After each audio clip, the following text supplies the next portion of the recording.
Pues buenas tardes, Gabriel Rufián. Hola. ¿Cataluña se merece pasar página, como dijo el presidente del Gobierno el sábado por la noche?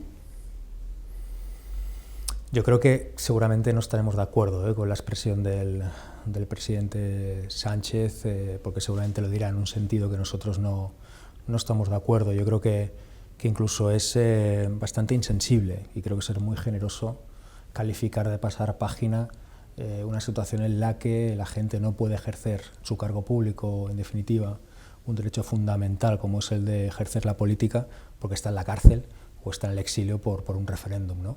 Pero más allá de eso, lo que sí que merece Cataluña es reforzar sus instituciones frente a la ofensiva judicial del Estado, presente, pasada y futura, y sobre todo frente a la COVID y todo lo que va a comportar, ¿no? Una crisis social, sanitaria, humanitaria, económica, sin precedentes, y solamente existe un mecanismo en democracia para reforzar las instituciones que todo el mundo sabe, y en eso estamos, intentando alcanzar un consenso y un acuerdo entre todas las fuerzas independentistas para que pueda ser. ¿El Gobierno tiene que mover ficha en relación a los presos del Procés para que Esquerra Republicana de Cataluña vote a favor de los presupuestos? Pero no es tanto una cuestión del corto o medio plazo, o para contentar a un partido u otro, o en este caso para contentarnos a nosotros, o para sacar una votación determinada muy importante, muy relevante para un gobierno, como son los presupuestos, pero una votación parlamentaria al fin y al cabo, sino para sanear el panorama político. Es que yo creo que es objetivo ya. Hay muchísima gente, estoy convencido, en este país que en su vida va a votar una opción independentista, que no le gusta el independentismo, que sabe perfectamente que ya vale. Que yo creo que hay un cierto hartazgo, incluso en la gente más contraria al independentismo, en el hecho de que haya gente en la cárcel por un referéndum o en el exilio. Y creo que convendría limpiar el tablero e iniciar una nueva etapa en la que no hubiera excusas y se pudiera hacer política. Por eso nuestra propuesta, todo el mundo la sabe, con ella nos fuimos a unas elecciones generales en Cataluña, en la que ganamos por 2 veces, es la amnistía, que es limpiar el tablero como se hizo hace 40 años aquí en España. Ahora, estamos encantados de escuchar otras propuestas, porque siempre será un buen paso, o siempre será sano el hecho de hablar de política y dejar de hablar de jueces. Pero acaba de decir que el presidente del Gobierno es un insensible ante la situación de Cataluña. ¿Cómo se puede reiniciar el tablero si por una parte ustedes detectan solo insensibilidad? He dicho que intuyendo el significado o el trasfondo de las palabras del presidente, me parece insensible esa expresión, ¿no? Porque es darle carpetazo a una situación dramática e injusta, terriblemente injusta, que no solamente lo decimos nosotros, sino cada vez más organismos internacionales. Ya es un tema presente en Bruselas, el hecho de que haya gente en la cárcel en este país por sus ideas. Pero sí, repito, o nos ponemos todos a hablar, a hacer política, a dialogar, a intentar encontrar consensos, o la verdad es que volveremos pues a entrar en este bucle, ¿no?, de criminalización, de judicialización, que creo que además es que es inútil. O sea, nadie en Cataluña ha dejado de votar como votaba, nadie ha dejado de pensar como pensaba, y evidentemente mucho menos la gente que está en la cárcel y en el exilio. ¿Su apoyo a los presupuestos no está condicionado a que se mueva ficha con los presos? Podríamos entender que los presupuestos sería la petición de un segundo acuerdo, ¿no?, por parte no solamente hacia Esquerra Republicana, sino hacia, entiendo, otros grupos parlamentarios que ya acordaron un primer acuerdo con el Gobierno para desbloquear la investidura. A mí en mi casa me enseñaron que para pedirle a alguien una segunda cosa, primero tienes que cumplir con la primera. Nosotros entendemos que primero tienen que cumplir con nosotros pues el primer acuerdo, que es convocar, respetar, cuidar la mesa de diálogo y de negociación, el espacio de diálogo y de negociación, que, repito, no incumbe solo al independentismo, a los catalanes, aquel que crea, siempre lo decimos, aquel que crea que es una cosa de independentistas para contentarlos, tenerlos contentos, se equivoca. Es la única alternativa a lo que está pasando, ¿no? Es la única alternativa, el hecho de reconocernos entre nosotros y hacer política. Creo que la vía que se ha aprobado hasta ahora, incluso a aquellos que más les gustaba, la de apalear y encarcelar, pues que si no funciona, y creo que hay que hacer política, y eso es precisamente la mesa de diálogo y de negociación. Ustedes hablan de amnistía y, sin embargo, el Gobierno está a punto de impulsar una reforma exprés del Código Penal para reconsiderar el delito de rebelión. ¿Sería suficiente esto para Esquerra Republicana? Nosotros entendemos que a nivel de democratización del Estado, el hecho de erradicar del panorama penal, del Código Penal español, un delito que no tiene ningún tipo de significado en Europa, casi en Occidente, es positivo a nivel de democratizar el Estado, ¿no? Siempre es bueno dar pasos en ese sentido. ¿Es suficiente? No, evidentemente no es suficiente. Mis compañeros y compañeras van a seguir estando en la cárcel, se va a seguir condenando una idea, y de hecho seguramente lo decimos muchas veces, si al final el negocio va a ir de ampliar tipos a cambio de rebajar penas, seguramente estaríamos condenando a la siguiente generación de políticos y políticas que quieran emprender democráticamente un camino autodeterminista, ¿no? Así que no, evidentemente no es positivo, o sea, no es suficiente, es positivo a nivel de democratización de un Estado que sigue contemplando un delito que no tiene ningún tipo de cabida dentro de Europa. Pero ¿no entiende que la reforma que está planteando el Gobierno sería una suerte de amnistía en la medida en que la Sala Segunda tendría que revisar la sentencia y aplicarla con retroactividad a los presos? No, de hecho entendemos que es curioso que el Gobierno se plantee este tipo de medidas o de parches, porque al final de facto lo que están reconociendo es que la sentencia es injusta, o que el delito no existe. Eso mismo ha dicho Pere Aragonés, ¿no? Exacto. Es que yo creo una situación injusta y de naturaleza política. Es que yo creo que de facto ya hace unos meses, desde la conformación de la mesa de diálogo y de negociación, desde que el Gobierno viene reconociendo algo tan sencillo, tan de primero de democracia, como que esto es un conflicto político y que hay que resolverlo de manera política, mediante vías políticas, creo que eso ya es un paso. Ahora, eso ha costado sangre, sudor y lágrimas. O sea, que todo el mundo recuerde al presidente Sánchez en el prime time de un debate electoral diciendo que él podía mandar a los geos a Waterloo y traer a quien quisiera, ¿no? Venimos de eso. ¿Por qué ya no estamos en eso? Pues porque el independentismo sigue siendo muy fuerte. Humildemente, Esquerra Republicana ganó las generales al PSOE en Cataluña o al PSC en Cataluña y les obligamos a cambiar de discurso y a sentarse en una mesa de diálogo y de negociación. Nosotros no queremos sentarnos con ellos en una mesa porque seamos amigos. O sea, es que nada de esto viene de la estima ni de la inocencia. Precisamente queremos hablar con ellos porque estamos en una guerra judicial, hay una parte del Estado que ha declarado la guerra judicial a la disidencia política, y en las guerras, incluso las judiciales, las partes hablan. Y no estamos ahí sentados porque seamos amigos, estamos sentados precisamente porque somos adversarios. Y creo que es la mejor manera de intentar solucionar las cosas. El presidente del Gobierno, sin embargo, el sábado por la noche dijo que quien estaba judicializando la política era el independentismo catalán. Al final, repito, yo creo que con el tiempo son cosas que se va demostrando que la gente ve, ¿no? Ahora quizá no se ve muy claro porque tampoco nadie muy bien lo explica, en el mass media en general, dijéramos, español, pero se está inhabilitando a un señor por poner una pancarta. Es que a ti ese señor te puede gustar más o te puede gustar menos, pero es que creo que es un paso muy peligroso para la democracia que se inhabilite al máximo cargo público de Cataluña. Más que por poner una pancarta, por negarse a retirar una pancarta a instancia judicial, retirada que hicieron los consellers y algunos alcaldes también. Pero dése cuenta que al final es una forma, o sea, hay multas, hay diferentes mecanismos, si realmente lo quieres sancionar, que creo que sería bastante absurdo, pero hay mecanismos y creo que cualquier penalista dirá que es excesivo, y evidentemente estoy absolutamente convencido que en Europa, por ejemplo, de aquí a unos años se le dará la razón al presidente Torra. Pero repito, creo que es girar la tortilla de una manera bastante kafkiana. Quien está persiguiendo, quien está judicializando desde hace años una idea política, pues es el Estado. Ya ni siquiera digo el Gobierno, digo el Estado. Es que, repito, el Gobierno a veces olvida que ese deep state que nos ha declarado la guerra judicial a nosotros, también a ellos. Y es que a los hechos me remito. Los siguientes son ellos. Los siguientes son Podemos. Los siguientes, cualquiera, un periodista, un sindicalista, un feminista, siempre lo decimos. O sea, nosotros somos la antesala de una regresión de derechos civiles que creo que es patente. En las conversaciones que han mantenido en los últimos meses con el presidente del Gobierno, ¿en algún momento han hablado de indultos?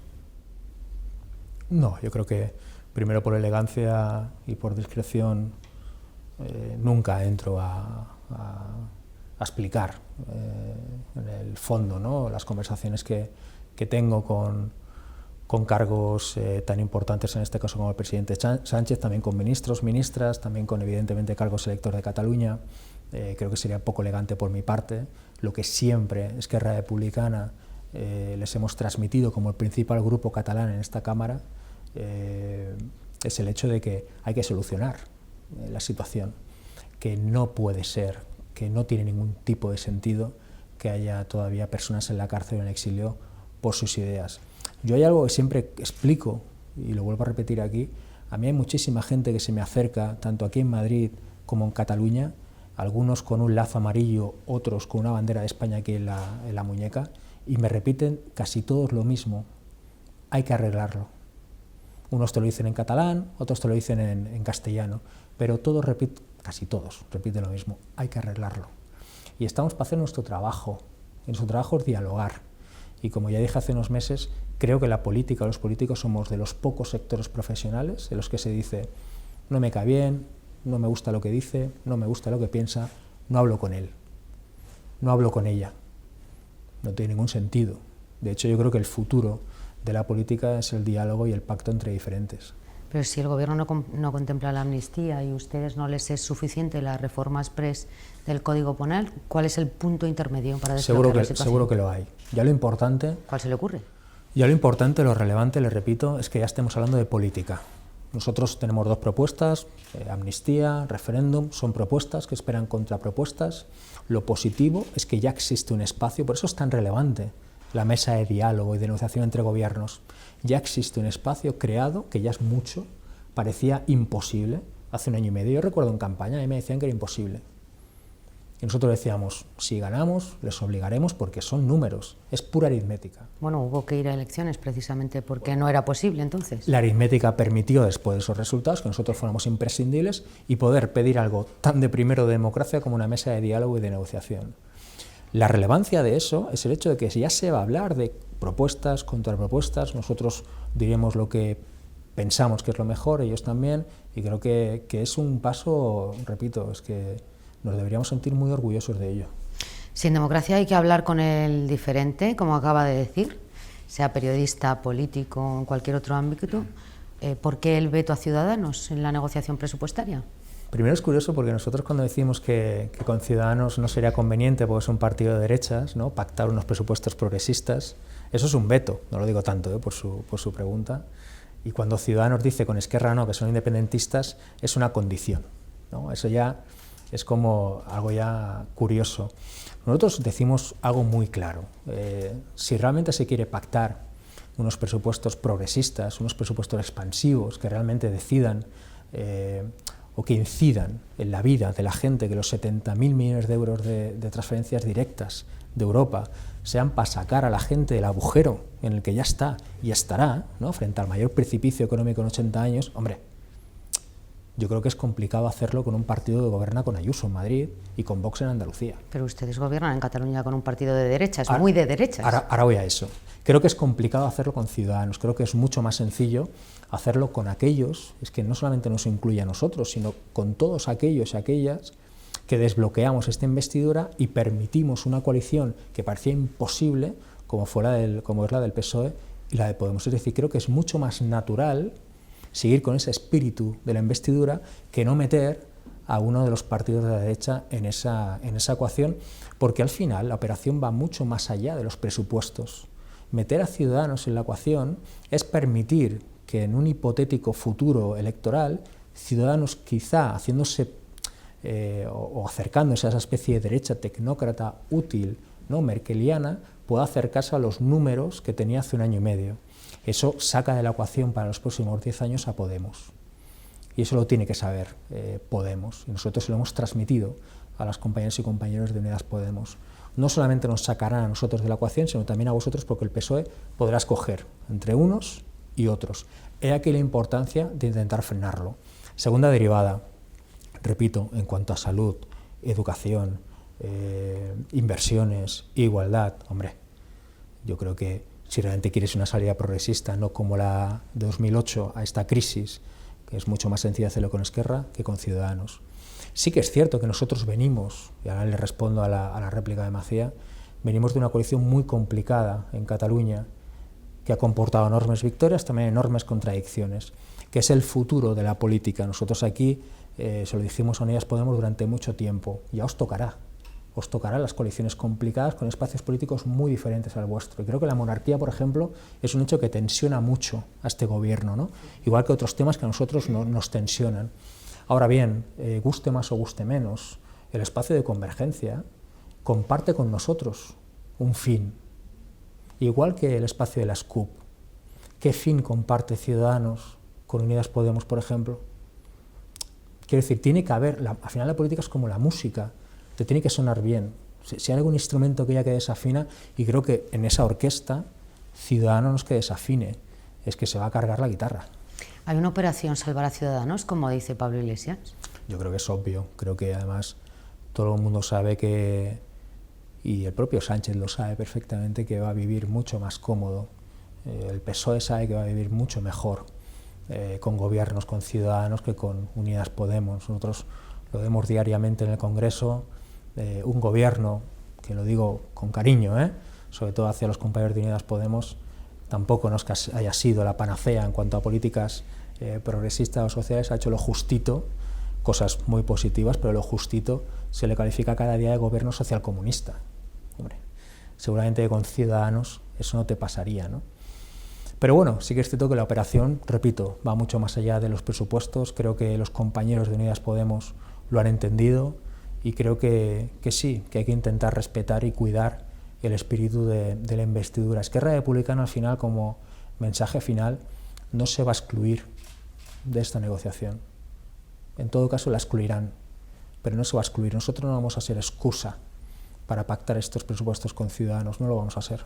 ¿Cómo han sido los primeros contactos con la vicepresidenta primera, con el vicepresidente segundo, con el propio presidente del Gobierno? Imagino que tendrá una próxima reunión con la portavoz parlamentaria y también con el Ministerio de Hacienda. ¿Esta negociación a varias bandas del Gobierno, cómo la está viviendo? Normal, y la palabra no es gratuita, creo que es bueno decir que es normal, que se ha normalizado, algo que repito, parecía... quizás yo es que lo tengo muy presente, pero que era noticia cada vez que nosotros hablábamos con alguien, y aquí incluyo a la izquierda a Berchale. Yo creo que también es muy positivo. No solo digo por la interlocución con ustedes, entiendo. Porque haya varias bandas dentro del propio gobierno negociando los presupuestos.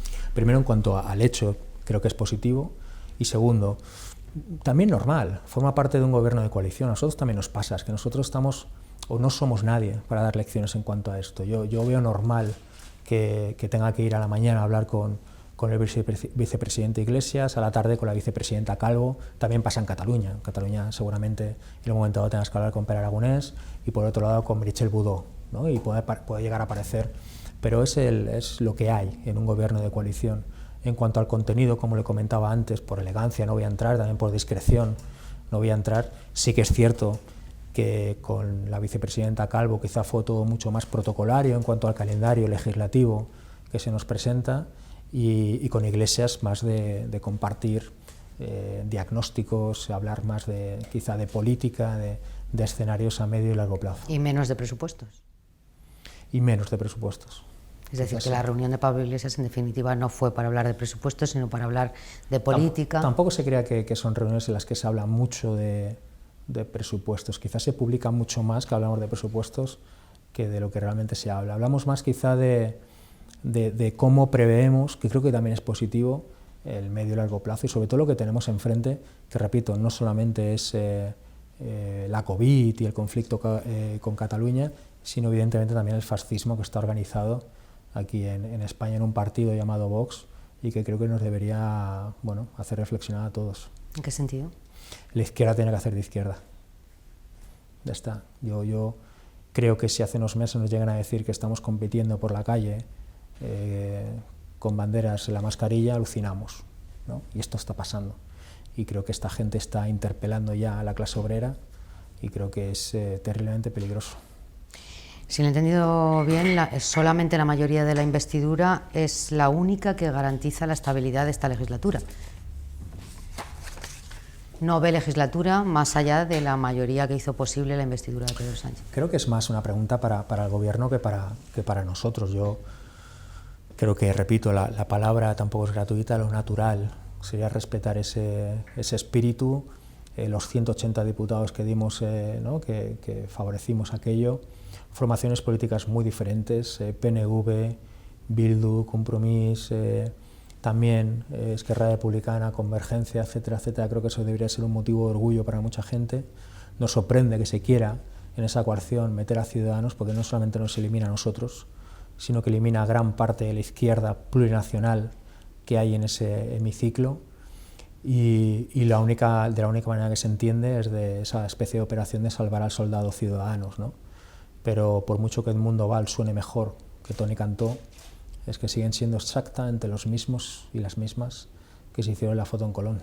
¿Carrizosa es lo mismo que la anterior candidata de la Generalitat, Lorena Roldán? La verdad es que no he llegado a conocer a la señora Roldán, a Carrizosa sí un poco más. Creo que forman parte de ese Ciudadanos más salvajado, ¿no? Más próximo a Rivera y a Arrimadas, y quizá no encaja mucho con esa especie de operación de querer blanquear a Ciudadanos, de querer hacer ver que Ciudadanos es un partido de centro, ¿no? Es que, repito, están gobernando con Ayuso en Madrid y con Vox en Andalucía, que tienes que tener unas buenas tragaderas para hacer eso, la verdad. Ha mencionado al señor Rivera, mañana presenta su libro, imagino que no has recibido invitación. No, de hecho nunca en mi vida hablé con el señor Rivera, compartí con él 4 años de congreso y no. ¿Jamás cruzaron palabra? Jamás. Por él, ¿eh?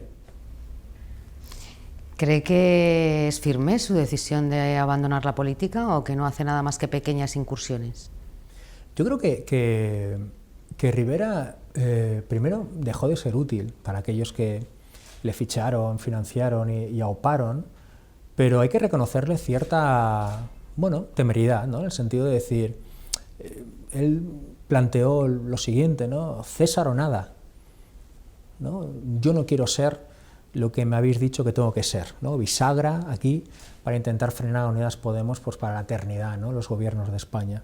No lo quiero ser, yo quiero ser presidente, ¿no? Y en cambio Iglesias, por hacer un paralelismo, y lo digo con mucho más afecto hacia Pablo que hacia, evidentemente, el señor Rivera, a nivel ideológico por proximidad, en cambio Pablo, entre comillas, llegó a aceptar, ¿no? Decir, bueno, quizá no puedo gobernar, pero en un momento dado puedo ayudar a que en este país haya un gobierno con nosotros dentro, con una formación minoritaria dentro de un gobierno, pero un gobierno diferente o progresista, ¿no? Seguramente si se nos llega a plantear en el pasado quién de los dos iba a tomar esa decisión, todo el mundo hubiera dicho no. Pues, en cambio, Rivera hizo esa operación y evidentemente le salió mal. Yo creo que Ciudadanos tensionó de una forma tan bestia su propio discurso, ya sonaba impostado. Llegó un momento que yo escuchaba Arrimadas y yo pensaba, es que no se lo puede creer lo que está diciendo, ¿no? Y creo que Vox está haciendo muchas de las cosas que Ciudadanos hizo, ¿no? Y espero que Vox también se pase de frenada. No creo que haya tantos fascistas en este país. Pero lo que más me preocupa es el hecho de que hay muchísima gente que lo único que sabe es que está indignada, con razón, pero quizá no sabe o no es capaz de articularlo en mecanismos o respuestas políticas, y le puede llegar a sonar bien Espinosa Los Monteros, Abascal, Olona, porque los ve tan cabreados como él o como ella, ¿no? ¿Y eso no tiene que ver también con la decepción que ha supuesto Podemos en la escena política? No tanto, yo creo que yo meto aquí, nos meto a todos. La decepción por parte de toda la izquierda. Pero en definitiva la indignación ha cambiado de bando, ¿no? Bueno, yo creo que la indignación es finita, pero la conciencia de quién eres, la conciencia de clase, de dónde vienes, es eterna. Y es un concepto que durante años y décadas nos han hecho ver que es muy antiguo, que es añejo, ¿no? Lo ligan a aquello de ni de izquierdas ni de derechas, pero creo que la conciencia de quién eres va ligada a identificar quién es tu adversario, quién es el responsable de tu situación, ¿no? Yo hacía una simbología, una analogía en el Congreso el otro día que decía, votar a Vox y cobrar 600 euros como un ratón que vota a un gato, o sea, no se entendería, ¿no? Pero creo que vamos a eso, y creo que vienen tiempos muy oscuros si las izquierdas no somos capaces de plantarnos. ¿Qué futuro le espera a Pablo Casado con ese...? Lo veo, sinceramente hablo, y no sé si me equivocaré, pero lo veo tocado. Sí, yo creo que la Kitchen puede llegar a tocar de muerte al Partido Popular, o puede llegar a fagocitar al Partido Popular tal y como lo conocemos. Creo que Casado no tiene el peso suficiente ni dentro ni fuera, y hablo más de sensaciones, evidentemente no tengo ninguna información. Mi sensación, yo lo tengo a 10 metros casi cada semana, ¿no?, en el hemiciclo, y creo que la situación le puede. Creo que el hecho también de cargarse a Cayetana, que al final una persona que te gustara más o menos se lo creía, ¿no?, pues quizá le daba... No me va a decir que va a echar usted de menos a Cayetana. No, pero le daba cierto empaque, a un grupo parlamentario que la verdad es que la sensación es que no se lo cree. O sea, ahora mismo si Teodoro García es pues van mal. Es el portavoz, es que van mal. En todo caso, a Cayetana es cierto que se le ha destituido con los mismos argumentos que se le nombró en su día. Sí. Los que se pusieron en valor, ¿no?, de la figura de Cayetana son los mismos que se han utilizado para destituirla. ¿Qué tiene que hacer Torra cuando le llega la inhabilitación que se espera de forma inminente? Pues la verdad es que nosotros, como le comentaba al principio casi de la entrevista, hacemos un llamamiento, o casi es una petición, un ruego a todo el independentismo, a todo el soberanismo, que evidentemente incluye al señor Torra, incluso más allá. Yo creo que el espacio de los comunes de Podemos tiene que estar, a cualquier demócrata, para intentar consensuar un escenario para dar respuesta a aquello. Yo creo que el Tribunal Supremo no tiene que manejar, no tiene que controlar la agenda catalana, no tiene que poner fecha a las elecciones, y esto lo entiende todo el mundo. Pero es que, repito, hay dos frentes que tenemos, aparte del frente judicial, el frente de la COVID, y hay que reforzar aquello, hay que reforzar las instituciones. Y eso no te hace, a veces se nos tacha, o el miedo es que se te tache de partidista, ¿no?, por pedir un escenario común o reforzar las instituciones. Nosotros siempre decimos lo mismo, es que eso no te hace partidista, te hace patriota. O sea, si entiendes el patriotismo como respeto a tus instituciones, respeto a tu gente, querer que la gente no lo pase mal, etcétera, etcétera. Y creo que un desgobierno de 3-4 meses es que no tiene absolutamente ningún sentido. Por eso yo creo, y hacemos otra vez un llamamiento a todas las fuerzas independentistas y más allá, para que, por favor, se llegue a un acuerdo para que el Tribunal Supremo no decida cuándo son las elecciones. ¿Cuál sería el escenario ideal para Esquerra Republicana? ¿Pactar con Junts en la fecha para las elecciones? Junts, CUP, con quien quisiera, con la mayoría que hay en el Parlamento a favor del derecho a decidir, no solamente, repito, el independentismo, sino más allá, para repito, pues que el Tribunal Supremo no decida el calendario electoral en Cataluña. Creo que es lógico. En todo caso, quien decidirá será el señor Torrent, que es quien ya ha anunciado que se verá obligado a poner en marcha el reloj electoral, ¿no? Sí, pero dése cuenta que tampoco podemos trasladar la responsabilidad a una institución muy importante, como es la de la presidencia del Parlamento, de una forma exclusiva. Es que no tiene ningún sentido, a no ser que tú le quieras mal a esa institución. Y nosotros, como partido institucionalista, lo digo con todas las letras, somos un partido institucionalista que respetamos nuestras instituciones, creemos que debe ser un acuerdo que vaya mucho más allá de una persona, mucho más allá. Roger Torrent no puede cargarse a las espaldas esa decisión, tiene que ser consensuada de todas las fuerzas políticas en Cataluña que están en todo esto, ¿no? Esquerra Republicana de Cataluña descarta presentar un candidato a la presidencia de la Generalitat cuando se ha inhabilitado Torra. Esquerra Republicana de Cataluña lo que quiere realmente es alcanzar un acuerdo a nivel de todo el independentismo. Y creo que sería incluso irresponsable por nuestra parte ir más allá, porque sería darle excusas, quizá, a según quién que no quiere ese acuerdo. Y creo que no tenemos que dar excusas. ¿Qué busca Torra? Ser presidente. Al no querer el acuerdo con el independentismo, después de conocer. Pero le entiendo, seguramente es un debate interesante, pero sería irresponsable por nuestra parte, por mi parte, entrar más allá, porque quizá le daríamos excusas a según quién, para no alcanzar ese acuerdo. Y creo que lo que viene es tan importante que no hay que darle excusas a nadie. Por mucho que nos apetezca, que nos pida el cuerpo, ¿no?, dar nuestra opinión, creo que hay momentos en política en el que te tienes que morder la lengua y pedir, por favor, que haya un acuerdo. ¿Qué es más importante, gestionar una pandemia o los intereses del independentismo en este momento? Eso digo porque a lo mejor los catalanes no entienden muy bien este debate, la situación en la que estamos. Hace unos meses me preguntaron qué quiere antes, la vacuna o la independencia de Cataluña, y no tardé ni un segundo en responder: la vacuna. La vacuna. evidentemente, la vacuna, y creo que quien diga lo contrario tiene un problema, ¿no? Y eso no te hace menos independentista, te hace más útil, ¿no? O te hace más realista. Creo que ante lo que está pasando, o ante vida o muerte, tú tienes que saber elegir, ¿no? Dicho esto, en Cataluña el gobierno catalán, por mucho que quizá tenga, y no lo digo por usted, mala prensa, es un gobierno, o por lo menos yo lo que veo con mis compañeros y compañeras que están en las consejerías, es un gobierno que sigue trabajando, que sigue intentando tirar hacia adelante. Veo, por ejemplo, a la consellera de Justícia, Esther Capella, aprobando hace nada la regulación de los alquileres, un hecho inédito que aquí en España ojalá algún día en el Congreso se haga, etcétera, etcétera, etcétera. Y durante todos estos años que se ha dicho que solamente nos dedicábamos a la bandera, se han aprobado 44 leyes, inequívocamente sociales. Una de ellas una renta mínima, garantizada, ¿no? Que nos adelantamos durante 3-4 años a lo que aquí ha pasado ahora. Así que no, yo creo que aquello que se dice de que estamos solamente preocupados por una cosa, creo que es indisoluble, no tiene ningún tipo de sentido hablar solo de una bandera o solamente dedicarte a independentismo, porque no tiene ningún sentido si no lo cargas de contenido social.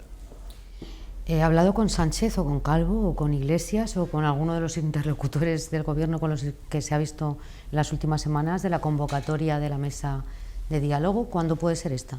Sí, bueno, creo que es público. Lo dije justo después de salir de la reunión en Moncloa con el presidente Sánchez. Además me sorprendió su predisposición. Pero de eso han pasado ya 2 semanas, si no recuerdo mal, o 3. Sí, dése cuenta que también el calendario judicial ha sido, es el que es, que al final pactar, negociar algo así entre 2 instituciones tan importantes, también a veces tan alejadas como el Govern y el Gobierno, no es fácil. En esa mesa hay 2 gobiernos, pero hay 4 partidos, cada uno con sus dinámicas, con sus filias y fobias internas y externas. Lo importante es que creo que es un espacio, repito, que hay que cuidar. Tenemos que seguir hablando de ese espacio y tenemos que reivindicarlo de forma continuada. Yo estoy absolutamente convencido de que se va a convocar. Lo que no hay ¿Antes o después de conocer la inhabilitación? Le iba a decir, lo que no hay que ponerse no hay que comprar soga, no hay que ponerse límites ni fechas, que sea lo antes posible. Como todo el mundo sabe, yo me dediqué solo a negociarla. No estoy dentro. Lo que sí que estoy absolutamente convencido es que por parte de mis compañeros y compañeras quieren que se convoque esta noche. ¿Pero se puede convocar la mesa de diálogo sin presidente de la Generalitat? Pues por eso es tan importante, repito, el hecho de que se llegue a un consenso, de que entre todas las fuerzas independentistas también hay que saber exactamente, y de hecho se ha pedido informes jurídicos, qué puede y qué no puede hacer el presidente Torra después de su inhabilitación, que ya es dramático, que demos por hecha una sentencia de ese tipo, pero, repito, creo que es una decisión que tienen que tomar mis compañeros y compañeras del Govern, conjuntamente con la otra parte de la coalición, y sobre todo respetar y cuidar el espacio de la mesa de diálogo y de negociación. ¿Se ve capaz de poner en apuros a Torrent en el Parlamento o al presidente Sánchez si se convoca esa mesa? A nosotros no supone ningún problema nunca, jamás, dialogar o que se convoque la mesa de diálogo y de negociación, nunca. Repito, esa mesa no queremos que se conforme o se reúna porque seamos amigos, es porque somos adversarios. Y es que tú con tus amigos no te reúnes en una mesa de negociación en Moncloa, te reúnes en un bar, ¿no? En tu casa o en su casa. Nos reunimos precisamente porque tenemos enormes diferencias y sobre todo la responsabilidad de un conflicto político que hay que resolver. Recuerdo que de esos 4 partidos, los 4 nos presentamos a las elecciones diciendo que había que dialogar. Es que es un compromiso electoral, lo tenemos que hacer. ¿No tiene la sensación de que el independentismo ha podido quedar atrapado en sus propios giros de guión en todo este tiempo? Es una serie de muchas temporadas, en eso estoy de acuerdo. Giros de guión alguno ha habido. También aquí en España, ¿eh? También, pero estamos hablando de Cataluña. Ha habido un montón. Si quiere hablamos de Madrid luego, pero... Ha habido un montón. No, yo creo que Lost, la serie Lost es más española que catalana. Sí que es cierto que yo creo que en Cataluña han pasado muchísimas cosas. Creo que Esquerra Republicana ha hecho un ejercicio de reflexión, por qué no decirlo, de autocrítica. Creo que la propia Marta Rovira y Oriol Junqueras publican un libro estos días donde se dice claramente que queremos ser más, que hay que llegar a muchísima más gente, que eso no te hace menos independentista, sino más consciente de la situación. Esquerra Republicana es un partido inequívocamente republicano, independentista, pero que sabe perfectamente que hay un mientras tanto, que hay que gobernar, que hay que liderar, que hay que gestionar entre tu día a día y tus sueños o tus fines. Hay un mientras tanto, y si no lo gobiernas tú, pues lo gobierna otro, y en eso estamos. En tiempos de pandemia entiendo que la independencia de Cataluña ha dejado de ser una prioridad para Esquerra Republicana. No, jamás. ¿Sigue Además, siendo una prioridad? Yo reivindico mucho el hecho de poder... Se acaba de decir antes que elegiría vacuna antes que independencia. Yo empiezo por la primera parte. Reivindico el hecho de que se pueden querer, defender, hacer dos cosas a la vez. Y luego también reivindico el hecho de que le decía por la dicotomía que me ponían, por esa pregunta, pero es que precisamente queremos la independencia de nuestro país, o que al menos su pueblo así lo decida, para ser lo más responsables posibles, ¿no? Queremos la máxima responsabilidad, que es tener un Estado, ¿no? Y luego, bajo mi punto de vista, y también un nivel o una vertiente ideológica muy potente, que es que sería una gran noticia para España también, el hecho de que eso pasara. Creo que sería un paso para la democratización del Estado bastante importante, que hubiera una república, ¿no? Tan cerca como la catalana, ojalá. Pero convendrá conmigo en que en estos momentos con lo que está cayendo no es un... Nosotros no renunciamos a nuestros objetivos, pero evidentemente queremos gestionar el día a día, y el día a día es complicado. Y además de la República Catalana, ¿qué pasa con la monarquía en España? Yo estoy absolutamente convencido de que hay mucho monárquico en este país avergonzado. Estoy convencido. Muchísima gente que está avergonzada.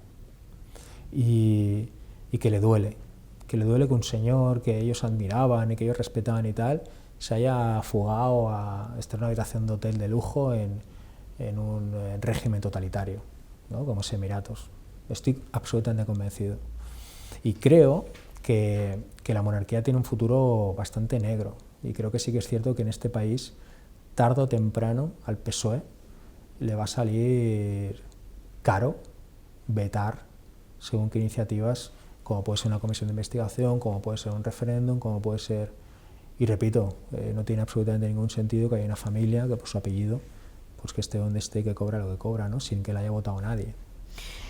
No sé si hay monárquicos avergonzados, pero sí que estaba pensando que de la generación que hizo posible la transición no he escuchado a ninguno de ellos en estas semanas, desde que salió de España Juan Carlos I, hacer una reflexión crítica con lo que permitió todo aquello, ¿no? Pero porque hay una distorsión. Salvo a una persona, a Iñaki Gabilondo, al único. Hay más, ¿eh? Hay gente que en petit comité o de forma... Digo públicamente.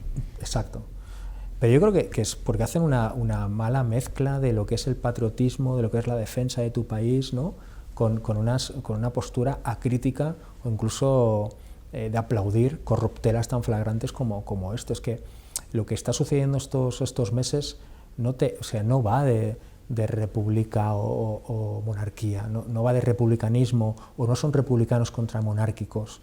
Es que es gente decente contra gente indecente, demócratas contra gente con enormes carencias democráticas. Hombre, es que ya vale, ya vale. O sea, tenemos un señor que como mínimo él, todo el mundo sabe que es mucho más que él, pero él se aprovechó de su condición pues para enriquecerse con comisiones, con business, con sátrapas saudíes. Es que ya está, no tiene más, y si se pidiera a López estaría seguramente en una celda, ¿no?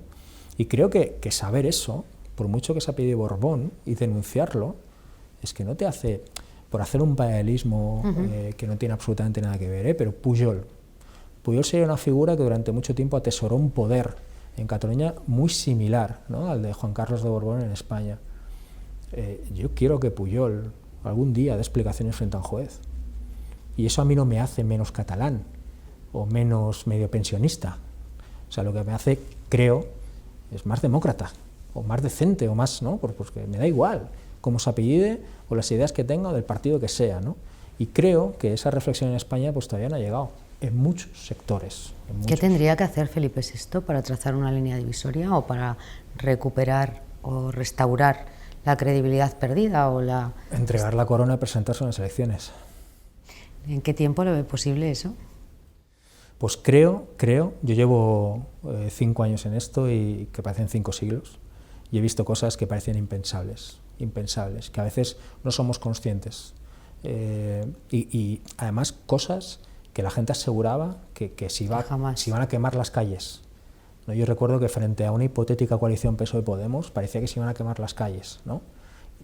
Tenemos lo que tenemos a fascistas muy envalentonados, pero el país funciona, sigue funcionando, la gente va a trabajar, tenemos lo que tenemos, evidentemente, pero no ha pasado nada, o sea, el gobierno está donde está. Estoy convencido de que en un futuro veremos a Felipe VI dejando de ser rey y no pasará nada. Muy bien, pues muchas gracias. Muchas gracias.